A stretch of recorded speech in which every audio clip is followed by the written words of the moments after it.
Ketika saya baca hadis termasuk alamatnya kiamat, itu banyak zina. Yang kedua itu wayurfa'ul ilmu, dan ilmu itu hilang. Ilmu apa? Hilang. Niku kula baca itu di Bukhari, di Muslim itu nangis sejadi-jadi. Kula bereling hadis itu nangis, dan saya takut anak-anak saya nanti, anak cucu kita nanti akan mengalami masa kebodohan masal. Kebodohan masal misalnya gini ya, nanti kalau ulama gak cerewet kados kula, ndak mau ngomong hukum, itu nanti wong kuwalak-walik. Jadi misalnya begini, ini saya ngomong di mana-mana, terutama sama santri-santri saya ngomong di mana-mana. Dalam kasus maksiat itu ya ada etika. Misalnya orang yang di niklab atau orang yang misalnya yang order orang nakal, itu juga ada aturannya. Misalnya Rukin daftar dulu, ya Rukin yang dapat dulu. Setelah itu Mustafa, setelah itu Mas Tri. Nanti yang gelem antri namanya anak baik. Rukin itu anak baik karena mau nopo antri. Nanti yang transaksi dan bayar namanya anak baik. Mergo dekne yo kasil zina yo bayar namanya anak baik. Kuatirku nanti kalau ilmu itu sudah hilang, nanti kemaksiatan sudah ada. Sing ono buat dilem anak baik. Yo tetap zina tapi dilem anak baik karena dia zinanya ya bayar ya mau antri. Paham ya? Orang melihat konser yang pornografi, yang mempertontonkan aurat. Kalau masuknya pakai tiket, namanya apa? Penonton baik. Tapi kalau muga-muga tribun gak ada tiket, penonton jelek. Padahal cara Allah sama jelek nggak mergo delok porno. Paham? Lho boten, ilmu itu pasti nanti hilang. Dan itu yang pasti dimaksud Rasulullah wa yurfa'ul ilmu. Ilmu itu nanti hilang oleh etika sosial. Meskipun dalam etika itu terjadi kebobrokan agama. Itu yang paling saya takut. Nanti itu kebaikan itu dalam keburukan. Yaitu tadi, orang nonton konten pornografi asal kamu bayar, dianggap penonton baik. Kamu nonton, kok ngarep kan bayar. Terus tengok penonton itu baik sekali. Wadah delok ngiler perkara pornografi. Tapi karena dia bayar dan anteng dianggap penonton baik. Karena dia dilem orang baik, dia tidak pernah introspeksi kalau perilakunya salah. Paham ya? Nanti itu pasti maksudnya Rasulullah itu begitu. Itu di sarah-sarah ada, tapi saya memahami begitu. Nanti pasti hilang. Makanya saya bersumpah sampai saya mati pun saya akan ngomong ilmu. Meskipun ulama kayak saya itu tidak populer. Saya itu sering dikritik sama teman-teman saya yang dari pidato. Gus ini apa jenara gelem pidato? Nggak jadi kalau pidato gak pede, nanti nuntut tengah aku loh. Kita jawab tenan, nggak siap. Ngurukkan aku lho jawabanku. Gak usah aku sekali terang, satu aku rarok ya, aku tetap sering pidato. Iya, macam-macam ya. Nggak gini terus kalau tenangan. Jadi nanti wayur faul ilmu itu begitu. Ilmu itu akan hilang karena kalah oleh etika. Etika dalam kemaksiatan tadi. Makanya saya pernah punya santri, dia itu punya toko konten. Dia ngeluh ke saya coba. Sebelum Dewi jenengan itu benar. Jadi wong soleh itu butuh nyali. Tapi ya, ini cerita. Pegawai negeri PNS itu kan punya gaji tetap, paham ya? Gaji apa? Orang tersinggung, biasa wah itu. Anggap aja ngomong ngarepe pangeran gue tak kayak itu. Lah kayak modal longor. Itu apa? Satu murah. Dia itu punya toko kan. Ya gue pegawai PNS ada bulan gaji, paham ya? Gue ada sih. Lah itu lah.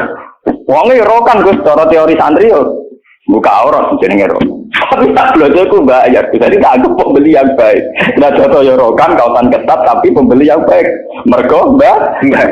Kalau ditodok soleh berdina ning musala ning masjid tapi tak belajar. Nah ada sih nyulayani kan. Pembeli yang tidak baik. Ulangan saya proses. Wong itu gua masuk be wong soleh. Jadi kalau si wong soleh mangkel no.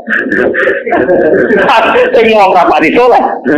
Nyeneng no. Maksudnya rapati soleh perkara aurate lho, ora perkara PNS lho, perkara napa? Aurate iku ora salah paham. Kok di protes PNS to iki. Lha iku padha karo pengurus masjid. Pengurus masjid dia sumbangan wong sing terkenal korupsi atau terindikasi korupsi nyumbang 10 juta. Sing tukang etika 10.000 gegere gak karuan. Akhirnya pengurus masjid terbiasa nganggep itu orang baik. Mereka nyumbang 10 juta. Yang tukang itikaf nyumbang, itu ya termasuk ilmu hilang, paham? Nanti itu zaman ngono iku. Mulane kula nu saniki kula nu sering di. Untungnya kula terkenal ngalim, pancen hikmahe gede. Kuwi mboten urusan sombong, hikmahe gede. Nak ngomong jek ana sing ngrungokno. Karena pendapat saya itu tidak populer. Mau kalau orang terkenal ngalim, lu orang misalnya ke saya semua. Karena pendapat saya ada, kenapa? Tidak populer, saya sadar. Wong saya pernah pengajian di rumah saya sendiri pas muluter. Mungkin ada sebagai jamaah sini yang ikut. Orang tetangga saya rata-rata di rumah sama saya. Tapi yang kalau di acara tak omong. Wah, acara ini kisah gak rawuh gak enak. Ini kisah nak diundang ya teko. Pokoknya dia nak sing undangan ram bayar-bayar teko. Tapi nak sing bayar dia ram teko lawat itu. Tak omong. Wah, aku nak di acara. Nak nganggur ya teko nak ora apa-apa. Pokoknya nasi demi anak bojo ini rata kok malah apik iki ajaranku kamu saking kepengenku gak gagu masyarakat. Tapi wong tetap segan gitu, tetap teko tapi tak umum. Saya tidak tersinggung, andekan sampean ndak. Nah ini kula terus balik. Terus yang ketiga contohnya gini. Kiai ku kados kiai kados kula nu lebih nyai 5 tahun, bapak wafat 2000. Mumpun mangkel tenan, cara ra eling Quran mangkel. Masyarakat yang anaknya setengah idiot atau yang dianggap gak pati pinter itu di pondokno. Nating iki udah bagus. Yo ngoten niku kadang yo nganti camat mantan camat. Ini kula disuruh kula termasuk kiai terakhir kiai gede, camat-camat lagi do seperti. Gus kula niku ndak anak. Problemnya itu dia hiperaktif, ngeten-ngeten. Anak padahal kakaknya di UGM gini-gini. Itu coba yang itu supaya mondok di sini gini. Ya sudah begitu. Untung kalau termasuk kiai sing rapati butuh duit, rapati butuh derajat. Memang tak pisau ya, tak maki-maki nek kula. Lalu setelah itu tidak kasil mondok di saya karena tak maki-maki. Itu gang beberapa hari. Wong sing ngomong niku wong melarat. Ya orang melarat tidak camat. Muga ora melarat tak pisau ya melarat ya. Ya gitu. Anak yang baik karena dapat prestasi di sekolah umum, yang tidak baik di pondok. Wah nyorok Gusti kula saiki. Wingi wong sugih kalau tidak miso ilang ini terus budi. Kan etika keulamaan kan bisa wong para tuh ora oleh. Aku kok oleh. Jadi nak miso ora oleh. Aku kok nopo? Yo beda kan miso nopo. Jadi ono. Nah itu yang menyelamatkan hati saya itu satu, yaitu tadi. Kenapa di Al-Quran diulang-ulang innalladzina amanu wa amilus. Jadi sebetulnya begini lah, ini yang peringatan ya bagi teman-teman yang mungkin di sini ada PNS, ada orang-orang yang biasa punya selera elit. Cobalah Quran ini dihidup-hidupkan lagi amanu wa amilus sholihat. Dalam teori Quran pokoknya yang baik itu ngamal soleh. Jadi misalnya saya sebagai orang alim di Pondok Irukin. Dia sudah misalnya idiot, melarat, aneh-aneh. Di Pondok Mastri, terus melarat, aneh-aneh. Pondok Mustafa, melarat, gak pahaman. Kalau dalam teori pendidikan modern, di mana butuh bibit unggulan, ini itu gak masuk semua. Karena sudah ada bayar, idiot, ngawur, aneh-aneh. Gitu. Itu kan repot. Wah, itu kan repot. Jadi kamane santri kok Mustafa yang ini, wes ratau salam tempel lah kok kiai ini ratulat kopiah, kiai ratulat apa? Kopiah, gremeng deh, mesti gak terima deh, nopo. Dua kiai kok ratulat nopo? Kopiah. Misalnya tak turuti sholat kopiah, kok rabadi ya? Wah dia karpe kiai itu ideal. Ngaku karpe deh. Padahal kiai ini kesusu rabadi ya kopiah gak pernah mergawe, ngurusi dia ini terus kelaparan. Nah ini contoh. Nanti suatu saat ada era, sekarang juga mulai. Sekolahan yang hebat adalah sekolahan yang luar biasa dengan makna santrinya IQ-nya bagus. Siswanya IQ-nya bagus. Pola sosialnya bagus. Pembayarannya nomor yang penting gini Bu. Pembayarannya nopo. Lah terus akhirnya pondok-pondok pesantren kan kedua bayarnya bagus, otaknya ada bagus, perilakunya. Lu mau aku ora disangoni pangeran. Wa amilus sholihat. Ngurmat rohen wa amilus sholihat. Ngurmat Mustafa ya amilus. Wes ora urip. Wis ora dadi wong. Tapi karena saya punya semangat sarane Quran penting aku amilus, ya sudah. Allah menitipkan ngamal saya lewat ngurmat mastri, lewat ngurmat rohen. Ya sudah selesai. Masalahnya terus nopo? Nah, kalau suwun sing ngaji kula, semangat kenapa Quran ngulang-ulang wa amila sholihan, diulang-ulang wa amil sholihat. Penting dalam hidup itu amilus. Gua pernah ini cerita nyata. Saya pernah lihat TV. sama ulama-ulama yang kayak saya, artinya tipikalnya ya kayak saya, orangnya alim terus ya ikhlas. Cocok-cocokan kan. Jadi kiai lah ya tahu grup modal yang alimnya tak kulo, ya alim tenan. Ya putrane ki gede. Ya model kiai ini kan buka kartu. Ini tenan mata kuwi kisahnya. Ini ngaji wong tua-tua. Dene aku kan wong enjoy Islam. Tahu tak kok. Gus. Mendingan nak delok SPC nopo menteri nopo sing teng TV wong kok mulyane ngono buka lawange ra tau delok menteri. Terus pokoke mulyane kok ngono. Wis ngono diarani pahlawan. Misalnya ngurumusno ekonomi, ana pertumbuhan apa? Jadi harus tahu iri tak orang. Ini orang nongkrong Gus, mau tak kok jadi. Waktu lama ya itu kan. Lagu orang kalau yang alim gak wajib sungkan dong. Bodoh nopo ngalim deh. Kalau takut. Loh, jenengan nggak bisa takut. Salah ya jenengan nggak bisa takut. Jenengan cerita awak jenengan ini kok tak jawab. Dia cerita. Kalau karena memang Kulo sing wis ikhlas istiqomah mulang masyarakat ratono sing hormati, ono wis digaji. Gajine presiden ya dhuwur, gajine menteri ya dhuwur, gajine bupati. Nah ngamal jarane ngamale Dik. Ini padahal tugase. Ngamal tenan nak kita, kedur ora ono sing gak. Tapi ora ono wiji. Wah, awak buka dhewe tak mlebu mobil. Rusak ya dadakno. Bupati rusak sing dadakno. Tanduk harus ingin kawan. Kayaknya mobil lah rusak, aku suka ngutak. Cerita dari protes, gak mana kenyataan ini nopo. Terus baru ini cerita. Kenapa tadi jenazah? Jenazah dimantau. Karena latar belakang saya kan kayak koran. Saya sudah pernah punya perasaan untuk bunuh dia. Artinya saya lebih terbiasa ikhlas kan. Ya orang pun terang dong, aku muni ikhlas kan lebih baik dibanding dia kan jurah etis loh. Lu betul nih kisahnya tak bener sampai mangkel itu kiai bener. Nanti kira tadi di kiai urip, nara bate buat kiai wes moden nake. Akhirnya kalau itu. Ya saya itu ya ada orang sempurna. Cuma kalau sakit ngobati awak kulo biasa bisa. Seperti itu kalau kulon mulai alit sebagai orang mukmin itu pangeran kulon Allah Subhanahu wa taala hubungannya apa? Ya kalau pangeran kula Allah, paribatane kula niku nulung semut sing kebulet utawa nulung anake pitik sing kebulet teng jero pawon sing gak ana wong. Niku ngrasa ibadah. Mergo ngamal kula di sisi ya Gusti Allah. Ana wong melarat gak iso mangan. Terus kula kei dhuwit 5.000 kelar mangan. Niku kula nggih ngrasa ibadah. Mergo sing biji kula Allah lan Kalau mereka yang ngisi kan wartawan. Saya ini seorang mukmin, yang Tuhan saya itu Allah, bukan wartawan. Ini kan, kok cocok ke keluarga ini kepengen ngobrol tuh mas. Tapi kalah memang tuh, kalah enggak artinya. Kenapa kiai-kiai itu bangga dengan amal-amal yang kecil, kadang mengekei santri melarat, rantok wedel, kadang mengekei iman.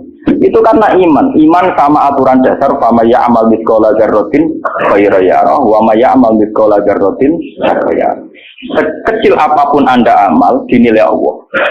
Ini penting kalau aturakan. Nanti ada wala batu jahli, ada kebodohan nopo masal, di mana orang yang rapat tentang ketahanan pangan karena dihadiri menteri dan tetap-tetapnya. Orang itu dianggap berprestasi karena mempertahankan pangan, kuota pangan cukup, bulog cukup. Padahal hakikat yang mempertahankan pangan itu siapa coba? Kalau per individu, ada tukang becak miskin. Dia hari itu tidak bisa makan, ditolong sama tukang becak diutangi 20.000. Anak istrinya jadi apa? Makan. Dan di mata Allah yang menjaga nyawa tukang becak ini adalah temannya tukang, bukan pejabat-pejabat yang rapat di hotel berbintang.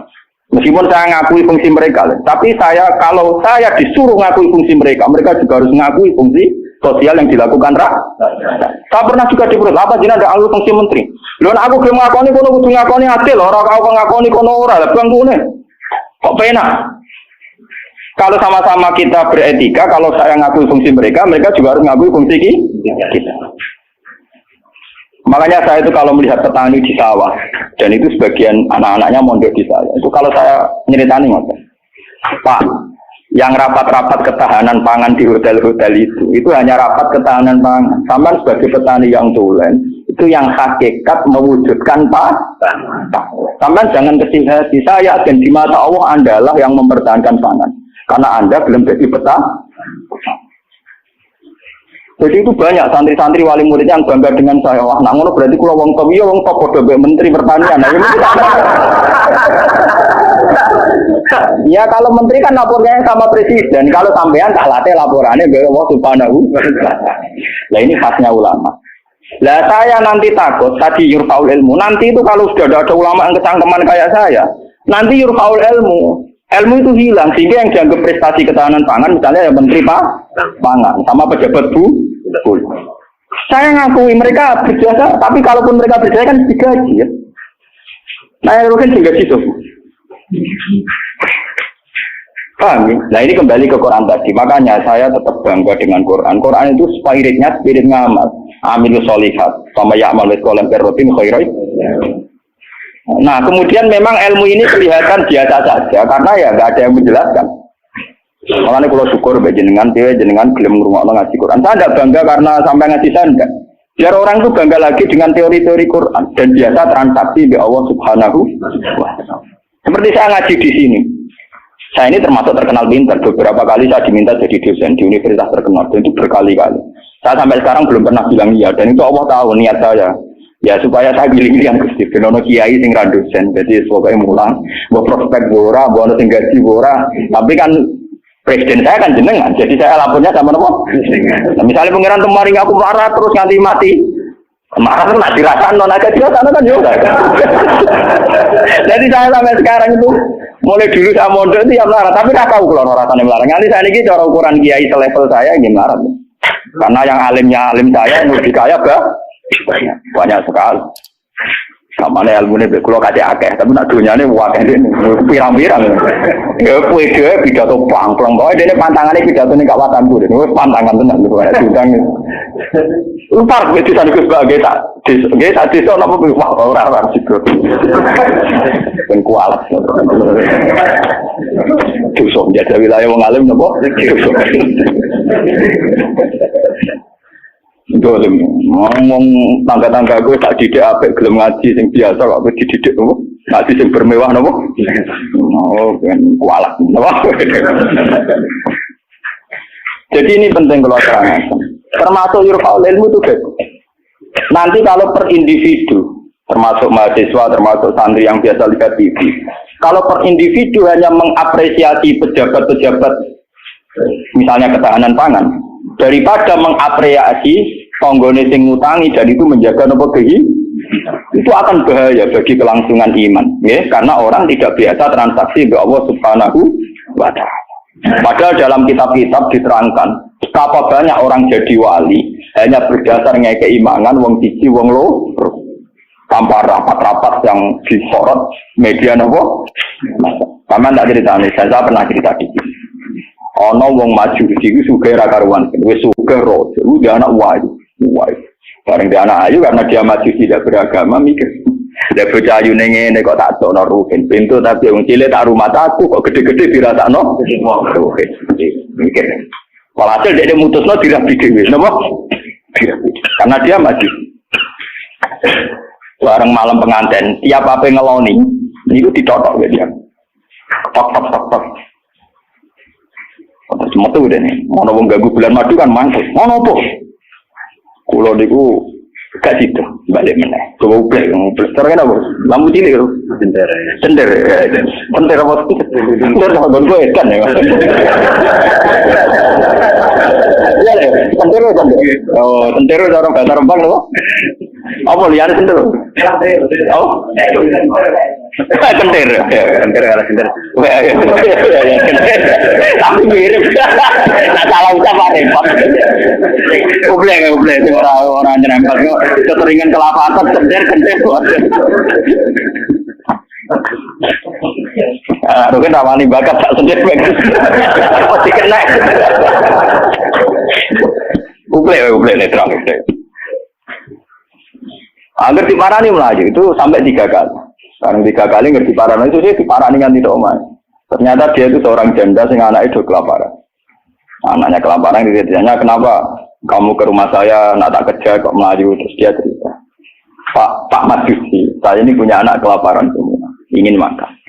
Kalau saya ingat anak saya, mau memaksakan minta jenengan, karena jenengan yang punya makan. Tapi kalau saya ingat jenengan Majusi dan saya seorang mukminah, niat itu saya urungkan. Betapa saya tidak ingin menjual iman saya. Terus, entah ini kayaknya dari si Majusi tadi. Ini mangan gandum, pokoknya segala yang diperlukan janda itu dan anak-anaknya diambilkan terus diterok, dipikul dia seorang raja, diterok. Padahal dia niatnya lebih raga gudin. Buatan ini cerita iman, biar sampai biasa transaksi oleh Allah Subhanahu wa Ta'ala. Nanti nilainya nanti saya akan satu, biar sampai biasa transaksi oleh Allah Subhanahu wa Ta'ala. Terus dikasih. Nah cerita itu terbongkar, itu justru karena antar wali. Jadi ada seorang wali, dia ngipi di Ka'bah, dia zaman dulu itu masih mungkin orang tidur di seputar matok Gontowat. Dia seorang wali, Abdal, dia tidur bersama Rasulullah. Fulan, wali Fulan, saya titip salam pada orang itu. Ternyata orang itu yang disifati Nabi itu orang Majusi yang di kampung terkenal paling arogan, mergo ngrabi anake. Ketika dia tahu bahwa Majusi yang dititipi salam Rasulullah itu begitu, dia mengurungkan niatnya. Mau Rasulullah salah alamat, salah kirim salam. Itu kan nggak mungkin. Masa Rasulullah salah kirim apa? Salam. Itu apa takokno rapotnya elek kabeh. Niku mau Majusi sing saking kurang ajar yang rabi anak. Akhirnya dia memaksakan konfirmasi. Mau Majusi ini diparah. Ya Majusi, saya ini tanya tangga-tanggaan. Saya tidak ada yang cerita bahwa ada orang benar. Tapi aku ini gawa salame sama Rasul. Pasti kamu punya perilaku yang spesial, yang hebat. Terus Majusi langsung iman. Asyhadu an la ilaha illallah wa anna Muhammadar Rasulullah. Nabimu pancen nabi tenan. Perilaku saya tadi malam enggak seorang pun yang cerita. Wah, kira iman. Ya ras denglone anak ya langsung nopo. Padahal enggak disorot media massa dan itu perilaku Begitu juga di kitab-kitab ada cerita seorang lonte, seorang WTX. Dia setelah melakukan aksi kelonteannya pulang. Ngerti asu dilat-dilat ning tanah, dia menafsirkan itu pasti kehausan. Kalau bolak-balik cerita tentang mereka dan itu ada di hadis sahih, karena lonte gak priayi. Malah mbok santri ora iso. Lonte lebihane kan gak napa? Ya, iku dene nganggo sepatu putih medun ning sumur. Terus dicopot. Setelah ngambil air dicopot sepatu bootnya karena tangannya dua digongrang-ngeranggah munggah. Ya mau bergerak priayi, soalnya kan bergerak apa? Gak priayi. Orang priayi kan gak kebayang.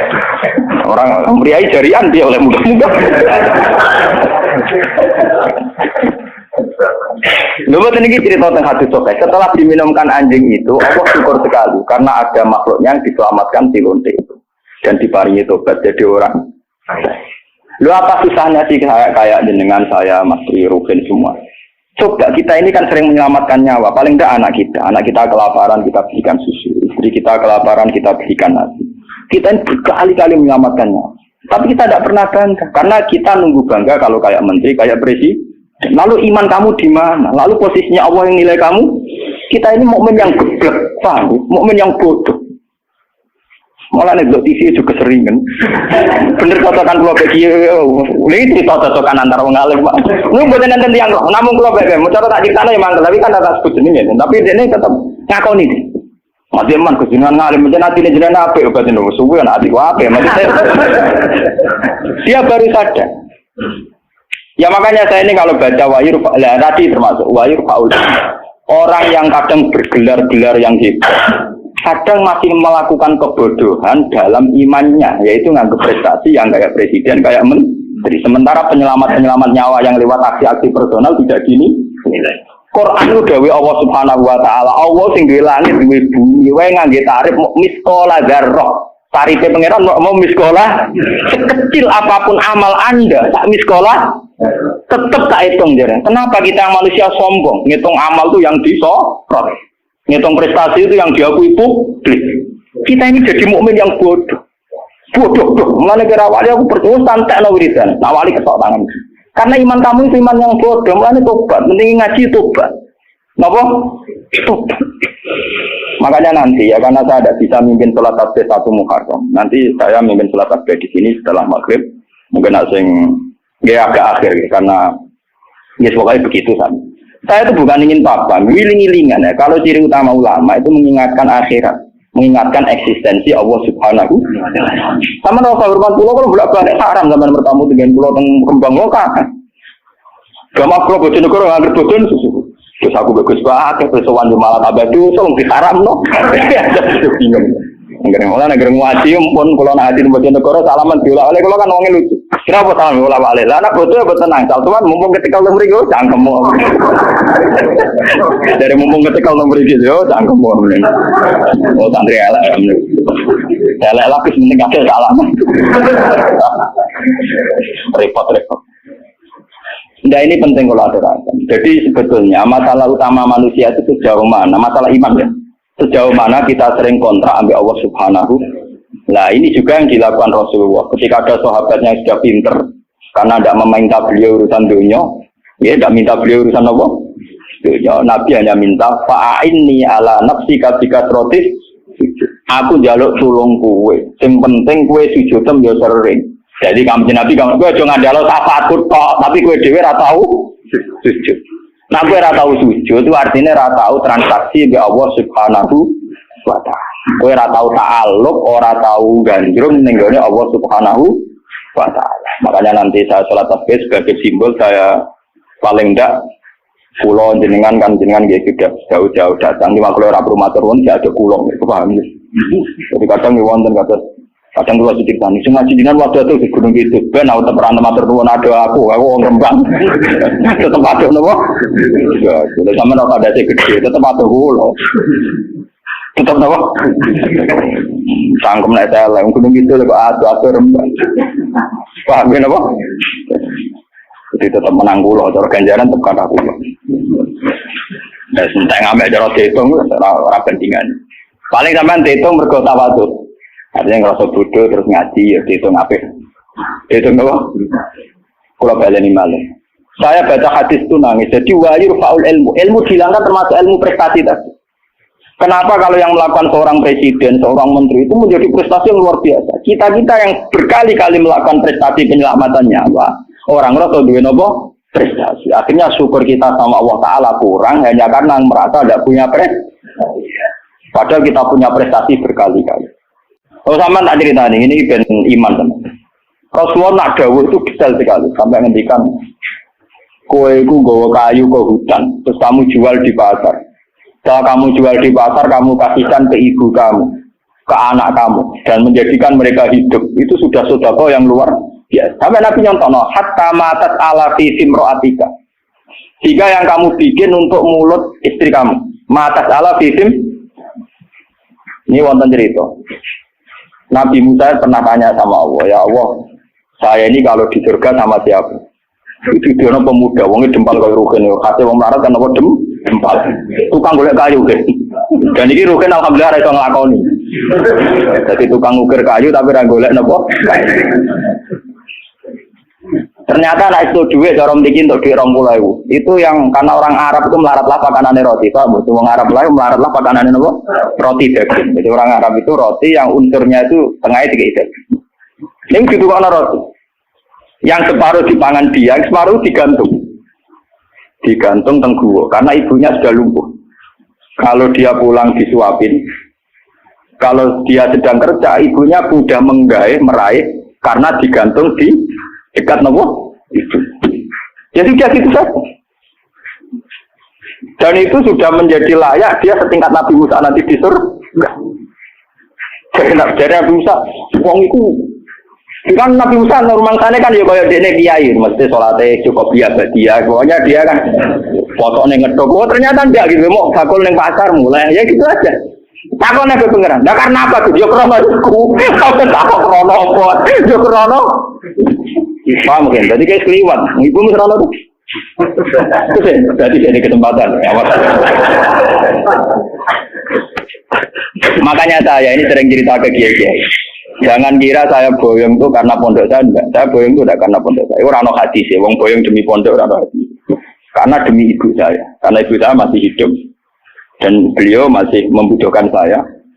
Makanya saya sering cerita ke supir saya. Nak lihat ibu butuh mobil pamit. Nah ibu rasa pamit. Saya sering bilang itu sama Bapak Kangkang kalau ibu mau dari kemana ada usah pamit saya. Saya kalau selain ibu kan, ya sekarang harus jadi apa? Itu kita ini harus bangga dengan prestasi-prestasi yang dicontohkan Rasulullah Shallallahu Alaihi Wasallam. Tapi kita ini sebagai mukmin bodoh, kita akan lihat TV tadi. Kita ininya kan jadi tokoh hebat yang disorot media massa. Sehingga misalnya coba masalah air. Orang yang menemukan obat air nanti diapresiasi secara internasional. Mereka menemukan obat air. Padahal asal usulnya penyakit air karena seksisme. Padahal rumusnya Kiai itu lebih dari itu. Supaya rakyat gampang tuh rasa seks. Tapi orang yang apresiasi. Orang-orang apa? Mau maksudnya ngomong ya zina ya selamat. Kita ini nasibnya sih nak nuruti pengakuan publik, nasib kita sih iya. Kalau ciri utama orang mukmin itu anta budawaha ka annaka tarahu fa illam takun tarahu fa innahu yaraka. Ihsan kita, kebaikan kita kontrakkan dengan Allah Subhanahu wa taala. Jika setiap saat kita ngamal seakan-akan melihat Allah atau setidaknya yakin dilihat Allah. Intinya biasa transaksi atas nama Allah Subhanahu wa taala. Makanya saya ngajar di mana-mana itu asik. Jangan kira asik saya itu karena di depan sampean. Mangkel no, cara ilang sampean itu mangkel. Semati kadang ngantuk turu, kadang ra paham. Kadang pelengahan nuruti ngono gelo, cara kula nganggo taklim muta'alim tak bubar to sampean. Sampeyan nganggo dalil ra sopan ya, Pak. Tapi saya itu enggak nganggo dalil taklim muta'alim. Kalau langsung nganggo Allah Ta'ala kesuwen. Repot. Cepet gelo. Cara etika taklim muta'alim gak mlebu kabeh sampean. Nek ana gurune teko kudu nguwat bar kabeh. Nek duwiluk ora oleh melengak, terus wae tutup. Cara sampean ngaku kok istilah talim nomo tutup. Ini penting kalau aturakan. Terus kalau suwon sampean harus secerdas sahabat ini. Kalau sampean sudah tahu saya ini misalnya ulama akhirat, ya hubungan saya dengan jenengan harus urusan apa? Akhir. Kadang masyarakat tuh yang kadang ngawur banget. Kulo nu gak ada bapak, gak ada guru. Memang sebagian saudara saya sekolah umum, karena yang tidak di klub jadi ulama. Tapi yang diplot jadi ulama itu guru-guru saya ini tanyakan Lukman kalau nggak percaya. SD saja enggak. SMP apalagi SMP. Kiai-kiai ini sudah tirakat sebagian anak yang calon pewaris kealiman itu bahkan tidak merasakan sekolah nopo. Tapi masyarakat enak saja, wis ngerti kiai ini ngono, anaknya apa sipen maru atau apa ujian di udungannya. Kiai. Saya itu pernah punya kakak wakil bupati. Wakil bupati jadi bukan calon. Saya belum pernah main ke rumahnya. Tanyakan di Lukman. Saya itu hanya sekali main karena beliau pas mau haji. Dan itu di keluarga saya dihormati. Memang saya plotnya ulama, ya etikanya harus gitu. Padahal kakak saya itu sering ke sini, ke Tonggo dulu ketika saya masih kos di sini. Ya karena aturan dasarnya gitu. Yang tidak ulama harus ulama itu dipegang. Padahal itu kakak saya. Dan itu ya nggak saling menyinggung, ya biasa saja. Saya tenang saja, itu ya tenang saja. Wah itu kalau logika sampean kan aneh. Tapi kalau di keluarga saya biasa. Ya orang tersinggung kakak saya, memang yang tidak ulama, tuan. Ngomongin gagal. Ketika ada euforia, namanya punya dulur wakil bupati, wakil pinjam mobil. Saya tidak pernah. Zaman itu saya miskin sekali ya. Kalau kesini yang B, ya biasa nyetop dosa, nyetop angkot di jalan. Gus gak nyilem mobil kakak, cangkem ulama, buari tomak kayak kue. Saya emang cangkem saya, memang masyarakat biar tahu. Ulama udah gede kayak kue. Ya logika mereka kalau tidak pinjam mobil kakaknya, wakil bupati ke Umbat. Cangkem ulama pada anak gue, akhirnya mau sadar. Sebenarnya ulama tenang, jebule gak guyon. Maksudnya mereka sadar, nah aku ragu guyon dia semua tak tirakati tenang. Saya tuh mangkel kadang, ya itu tadi. Saya ini kan sudah begini, potongan saya kan potongan kuno. Lu ngoten niku nggih. Semuanya sesuatu kulo lu apa kepen dadi wakil bupati sampai kepen dadi bupati kepen ngomong iki pirang. Kadang kita omongin, nah, saya mabu wudu kita omongin. Saya lek Pak kalau tirakat ngene ra kepen dadi ngene iku malah mbok kondungane sampai nopo? Dadi. Mboten ngoten wis maksudnya jenengan akhirat wis akhirat kula unggunya ben. Ya tapi jojo tulung aku ini kok. Tetep ae. Ini wong badhe wonten tiyang daftar tentara nggih tuan kula. Wong bupati tuan kula mateno. Apa rak mantel iki ya sopan, artinya dene yakin dengan Kiai Mandi dari sisi ini kan sopan. Tapi sisi di duniawi kan enggak. Kula yang Kiai jujur tak omong. Wong senengane bingung kula, bingung seperti Aku nak ndongakno kowe iku kuwatir kedurungan. Ora ndongakno dari tamu kon ya enggak bingung. Lu tujuh sepuro, mereka berene gue bingung aku, tak omong ini, guys punten aja, capek kan? Kayaknya ini nasib. Coba kalau zaman sahabat tidak begitu, Rasulullah sudah bilang, karena dia sering khidmat, gue jalu tak turuti. Dia mikir beberapa hari terus dia sadar, ya dunia gue apa entek, mesti kiamat. Rasulullah orang yang begitu penting yang kersane Allah Subhanahu, mesti aku rantai urusan dunia, jalu urusan akhir. Coba kalau antara sampean desa hubungannya kayak gitu kan seru. Meskipun ya tidak mungkin aku swargane beroke nawar ya mungkin itu mukhal. Tapi kan lumayan tuh. Paling enggak beda kelas lah kan iso dulu. Loh karena saya juga tidak mau sekelas dengan guru saya. Aku diomongi kanca kula niku. Wes aku kanca kula cukuman oleh teman-teman. Jadi anak swarga awal guru jenengan tuh sungkan gak enak. Mumpun boten usah Gus, wis oleh biasa wae mengke pancet dek kula kanca ngopi Gus mriko. Dadi dekne ora seneng den swarga ora kanjeng Nabi ora kiai ora seneng. Ning donya wis dino ning akhirat apa? Gak seneng. Gak bebas napa? Lalu kira tawar aku kan. Dadi kowe ora ngene-ngene iki. Anggo nak kangen ya sowan, tapi bariku bunga-bunga ning keluarga iki. Ning teras-teras pawon-pawon. Jadi tangan-tangan kadang wong cerdas dadi mbok aku jogeman oleh teman-teman. Mare swargane para nabi, para wali iku gak enak dari mergo napa? Tangan-tangan ya masuk akal. Iya. Cara teman-teman ya enak, oleh teman-teman ya berat napa?